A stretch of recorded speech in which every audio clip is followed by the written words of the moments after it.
அப்போ வண்டியும் பெருசாக இருக்கும்.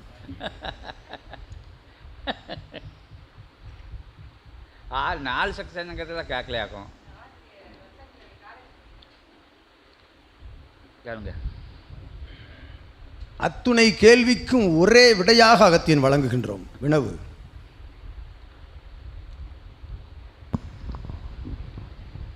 இன்புற்று வாழ்க அகத்தியமே ஜெயம், ஆனந்தமே அகத்தியம். திசாய நமக, ஓம் சிவமகா வாழை சித்த தேவாய நமக, ஓம் பிரபஞ்ச சிவமகா அகத்திய வாழை சித்த சபை திருவடிகளே சரணம். இன்று சஷ்டி பூஜையை ஏற்று ஆனந்தமாய் அமர்ந்திருக்கும் அருமகனின் திருவடிகளை வணங்கி, குருவே சரணம், குருவின் திருவடிகளே சரணம். ஐயனே, சச்சங்கம் கோவில்பட்டியில் நடந்த அந்த சச்சங்கம் சத்யநாராயண பூஜை, அது நாங்கள் எண்ணி பார்க்க முடியாத அளவில் நடந்தது. அத்தனை மக்களையும் எப்படி ஒரு நிலைக்கு கொண்டு வருவது, என்ன செய்வது, குருவின் சொல்படி இதை நன்றாக நடத்த வேண்டுமே என்ற ஒரு எண்ணம். ஆனால் இறை ஆற்றல்களால் தான் அந்த சச்சங்கம் அவ்வளவு சிறப்பாக நடந்தது. எங்கள் கையில் எது, நாங்களாக இல்லை ஐயனே. அன்று எங்கள் உணர்விலே நாங்கள் இல்லை. நம் சீடர்களை பார்த்தாலும் எனக்கு அவர்கள் முகம் தெரியவில்லை. அங்கு எனக்கு தெரிந்தவர்கள் வந்திருக்கிறார்கள், அவர்களும் எனக்கு அடையாளம் தெரியவில்லை. அந்த ஒரு நிலைப்பாட்டில் அந்த ஒரு ஆற்றலை அளித்து எங்கள் குரு அந்த நிகழ்வை சிறப்பாக நடத்த எங்களுக்கு அந்த ஒரு நிலையை அளித்தமைக்கு உங்கள் பொற்பாதங்கள் கோடானு கோடி நன்றிகளை சமர்ப்பிக்கின்றோம். அந்த சத்யநாராயண பூஜையில் குருவை விஸ்வரூப தரிசனம் பார்த்தது. அதே மாதிரி அந்த அபிஷேகம் நடக்கும்போது எல்லா மக்களுமே கையை உயர்த்தி கூட்டமானிக்கு தான் இருந்தேன். யாரும் எந்த ஒரு தொந்தரவும் இல்லாமல் கையை தூக்கி வணங்கினமானிக்கு இருந்தாங்க. அந்த சமயத்தில் நாங்கள் பின்னாடி தேவி அந்த அபிஷேகத்துக்கு எடுத்து கொடுத்துருக்காங்க. அவங்களுக்கு உதவியாக நான் பின்னாடி நின்றுருக்கேன். அப்போவும் என்னை யாரும் அடையாளம் தெரியல, நீங்கள் மாதிரியே அது தெரியல. நம்ம மகாராஜா அவங்க அம்மா கூட சொன்னாங்க, நீங்கள் உங்கள் மூஞ்சியே இல்லை, நீங்களே இல்லை அப்படின்னாங்க. அந்த மாதிரி ஒவ்வொரு சீடரும் ஒவ்வொரு ஆற்றலாக இருந்து அந்த பூஜையை நடத்துகிறோம். அந்த சச்சங்கத்தில் அந்த மேடையே அப்படியே தத்தளிச்சு, நம்ம திருப்பார்கடலில் பரந்தாமன் அமர்ந்து அந்த ஒரு அலை வந்தால் எப்படி தத்தளிக்குமோ அந்த மாதிரி 2 தடவை அந்த நிலை மாறி கீழே விழுகு போனேன். அந்த மாதிரி ஒரு நிலையை உணர்ந்தோம். அதே மாதிரி உங்கள் குழந்தை பாலாஜி குரு குதிரையில் ஆடி வருவது மாதிரி அப்படியே நேராகவே பார்த்துருக்கான். அம்மா சாமி குதிரையில் வந்தாங்க அம்மா அப்படின்னு, கல்லழகரா அப்படின்னு கேட்டாப்புல. இல்லைம்மா அது என்னன்னு நான் அகத்திய பெருமாட்ட கேட்டுட்டு உங்களுக்கு சொல்கிறேன் அப்படின்னு சொன்னேன். இது நான் அதே மாதிரி அந்த சத்யநாராயண பூஜை நம்ம ஆரம்பிக்கிறதுக்கு முதல்ல நம்ம குருவை அகத்திய பெருமான தேவியை அழைச்சிட்டு வர்றதுக்காக அங்கே ஆரம்ப இடத்துல செண்பகவல்லி தாயாரும் பூவநாத சாமியும் அங்கே அமர்ந்திருக்கும் அகத்திய பெருமான் மூவரும் அகத்தியமே ஜெயம் அங்கேருந்து உள்ள வந்த மாதிரி எனக்கு தெரிஞ்சது. அவங்க தான் அங்கேருந்து ஆரம்பித்து வச்ச மாதிரி எனக்கு அந்த நிலைமை தெரிஞ்சது. இவ்வளவு உணர்வுகள், இவ்வளவு காட்சிகளையும் அளித்த நாங்கள் என்ன பாக்கியம் பண்ணோமோ, எந்த ஜென்மத்தில் எந்த தொடர்பில் இருந்து உங்களோட நாங்கள் இருந்தோமோ தெரியல. இந்த பாக்கியமெல்லாம் எங்களுக்கு அளிச்சிருக்கீங்க. இன்னும் மற்ற சைடுகள், நிறைய சைடுகள், அதெல்லாம் நிறைய காட்சிகள் அந்த சத்யநாராயண பூஜையில் எடுத்துருக்காங்க. இது நான் சத்திய பூஜையில் உணர்ந்து தெளிஞ்சேன். ஆனால் நிறைய விஷயங்கள் இருந்தது, அதெல்லாம் எனக்கு ஞாபகத்தில் இல்லை. ஏன்னா நாங்களாகவே இல்லைன்றதுனால அந்த சத்யநாராயண பூஜை தான் எங்களுக்கு என்னெல்லாம் நிகழ்ந்ததுன்றத ஒரு தங்களிடமிருந்து அதை தெரிவிக்கிறேன். குருவேஸ்வரன் குருவின் திருவடிகள் சகத்தியமே நிறுவனம்.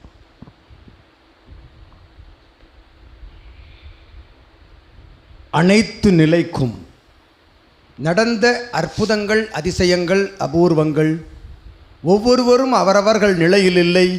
தன்னிலை மறந்தார்கள், தனக்குள் வேற்று நிலை கண்டார்கள். மாற்று நிலை அல்ல, அது இறை வேற்று நிலை கண்டார்கள். உணர்வில்லை, உயர்வாய் நின்றார்கள். காட்சிகள் பல கண்டார்கள்.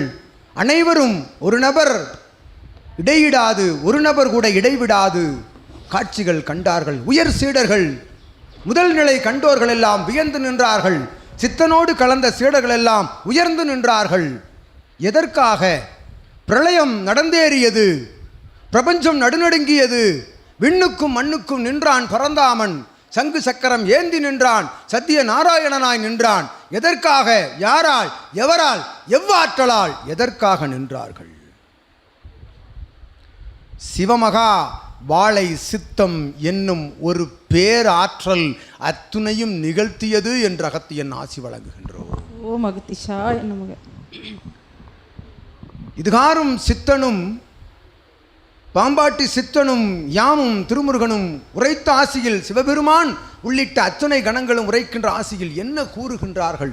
ஏற்றுக்கொள்ளுங்கள். முழு நிலையில் முதல் நிலையில் வழங்குகின்றோம். அணுக்கரகத்தை வழங்கிவிட்டார்கள். பேராற்றல் கொண்ட ஆனந்தத்தை என்று அகத்தியன் உரைக்கின்றோம். ஓம் அகத்தீசாய நமக. அது சச்சங்க பெருவிழாவில் வழங்கினார்கள். அற்புதங்களை வழங்கினார்கள், அதிசயங்களை நிகழ்த்தினார்கள், அபூர்வங்களை உங்களுக்குள் நிகழ்த்தி காட்டினார்கள். வந்த காட்சி அற்புதமாய் அவன் திரு குதிரை வாகனத்தின் மேல் வந்த காட்சி. கல்கியினுடைய வாகனம் எது? கல்கியின் வாகனம் எது? அவதாரத்தை தடுத்தாட்கொண்டு நின்றவனுக்கு அவதாரத்தை பரிசாக தந்தான் அவன். பரிசாக அவதாரத்தை ஒன்றை கொடுக்கவில்லை, அத்துணையும் கொடுத்து யாமும் வந்து அமர்கின்றோம்.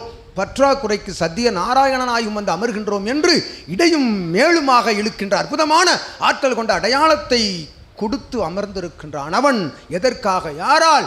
எத்தம ஆற்றலுக்காக, சிவமகா வாழை சித்தனுக்காக என்று கூறுகின்றோம். ஓம் அகத்தீசாய நமக. அத்துணையும் ஒரு இறையாக, இறைக்கு இறை கொடுத்து, ஞான தடம் கொடுத்து, ஞான தலம் கொடுத்து, இறையாய் பலம் வந்த ஒருவனுக்காக அனைத்து இறை லோக கணங்களெல்லாம் வந்து நின்று வாழ்த்திய நிலையினுடைய உச்சகட்ட வெற்றி அகத்தியன் பெற்ற வெற்றி விழா அது. ஆகவே அத்துணை ஆனந்தம். ஆனந்தம் எங்கிருந்து வந்தது? எங்கிருந்து வருகின்றது? அவன் உரைத்தானே, அகத்தியனுக்குள் எழுந்த ஆனந்த கூத்தாட்டம் நிகழ்த்தியது பிரபஞ்சத்தில் என்று கூறுகின்றோம். கண்டோர்கள் வியந்து நின்றார்கள், வியப்படைந்து நின்றார்கள். எங்கிருந்து எங்கெல்லாம் சென்ற பொழுதும் அடையாத ஒரு இன்பம், பேராற்றல், பேர ஆனந்தம், தன்னை மறந்த நிலை. வந்து அமர்ந்த நிலையில் இறுதி காலங்கள் வருகின்ற பொழுது வரை அவர்கள் தன்னை மறந்து நின்றார்கள். தன்னுடைய ஆன்மா மெதுவாக பலம் குறைந்து நின்றது. உள்ளுக்குள் இருந்த கணங்கள் எல்லாம், கணம் என்றால் என்ன? இறைகணம் அல்ல, அவன் தாங்கிய இகலோக கணங்கள் எல்லாம் விடுபட்டு நின்றன. அவன் முழுமையடைந்த ஆன்மாவாக வலம் வந்தார்கள். எதற்காக? எப்படி? எவரால்? அங்கு நிகழ்ந்தது சிவமகா வாழை சித்தன் என்னும் ஒற்றை ஆற்றலுக்காக, ஆற்றலால் நிகழ்த்தப்பட்ட நிலை என்று அகத்தியன் உரைக்கின்றோம். அதுதான் அகத்தியனே இன்னும் அதிலிருந்து மீளாத பொழுது சீடர்கள் எல்லாம் அதிலிருந்து எவ்வாறு மீண்டு வர முடியும் என்று அகத்தியன் வினவுகின்றோம். அந்த மயக்கத்தில், அந்த ஞான கலக்கத்தில் இருக்கின்ற பொழுதே இன்னொன்று துவங்கிவிட்டான் சீடனும் சித்தனும் இணைந்து அகத்தியனை ஆனந்தப்படுத்த, அகத்தியத்தை ஆனந்தத்தின் மேல் ஆனந்தத்திற்குள் அழைத்து செல்ல இன்னொரு சற்சங்க பெருவிழா. அது சற்சங்க பெருவிழா அல்ல, அது பிரபஞ்ச பேரன்பு திருவிழா என்று கூறுகின்றோம். அன்பை முதன்மையாக முதலாக வைத்து, சிவத்தை முதலாக வைத்து நடத்துகின்ற அற்புத விழா அது அகத்தியன் தலைமையேற்கும் சிவமகா வாழை சித்த விழா என்று கூறுகின்றோம்.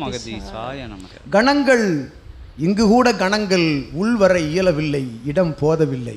அங்கு ஒரு கணம் கூட மீதுமில்லாது உள் அழைத்து அமர வைப்போம் ஏனெனில் எம் மலைத்தொடர் நிறைவடையும் தலம் அது என்று கூறுகின்றோம். ஆற்றலுக்கு அளவில்லை, இறை சக்திக்கு பஞ்சமில்லை. இறை சக்தி எங்கிருந்தாலும் அவர்களை சுற்றி வருகின்றது. உன்னிடம்தான் அதனை அழைத்து உனக்குள் அமர வைப்பதற்கு பஞ்சம் இருக்கின்றது என்று அகத்தியன் கூறுகின்றார். என்று அப்பஞ்ச நிலை விடுத்து நீ தஞ்சமடைகின்றாயோ. இறையே அனைத்தும் என்று சித்தன் உரைக்கின்றானே, உள்ளுக்குள் அவரவர்கள் அங்கங்கள் பதறுகின்றவாறு, சரீரம் பதறுகின்றவாறு, சிந்தை தடுமாறுகின்றவாறு, சிந்தைக்குள் கோபம் எழுகின்றவாறு வருகின்றதே ஒவ்வொரு வார்த்தைகளும். எதற்காக? அதுதான் மானிட பதர் நிலைக்குள் குடியிருக்கும் நிலை. அதனை வெளியேற்ற வேண்டும் அல்லவா? சாக்கடை நிலையிலிருந்து மானிடனை கழுவி எடுத்து மாற்று லோகத்திற்கு கொண்டு வர வேண்டும் அல்லவா? ஆகவே உரைக்கின்ற உபதேசங்கள் அனைத்தும் உள்ளுக்குள் கழுவுகின்ற நிலை என்ற அகத்தியன் உரைக்கின்றோம். அவ்வாறு ஒரு மனிதன் தன்னை மாற்றி நின்று, அற்புதமாய் மாறி நின்று அவன் காண்கின்ற பொழுது இறை அவனுக்குள் இருக்கின்ற இறை பிரளயம் விட்டு உள்ளிருந்து கிளம்புகின்றது என்ற அகத்தியன் உரைக்கின்றோம். அவ்வாறு கிளம்பிய நிலை, உள்ளுக்குள் இறையை அமர்ந்திருக்கும் இறையை உணர்ந்த நிலைதான் உயர்நிலை கொண்ட மகா சற்சங்க சத்திய நாராயண பூஜை விழா என்ற அகத்தியன் உரைத்தோம். வாழ்த்தி நின்றாய், அனைத்திற்கும் ஒரே விடையளிப்போம் என்றோம். சிவமகா வாழை சித்தனே ஒரு பெருமகா விடை என்று நல்லாசி வழங்க. ஓம் அகதீசாய நமக. இன்புற்று வாழ்க. அகத்தியமே ஜெயம், ஆனந்தமே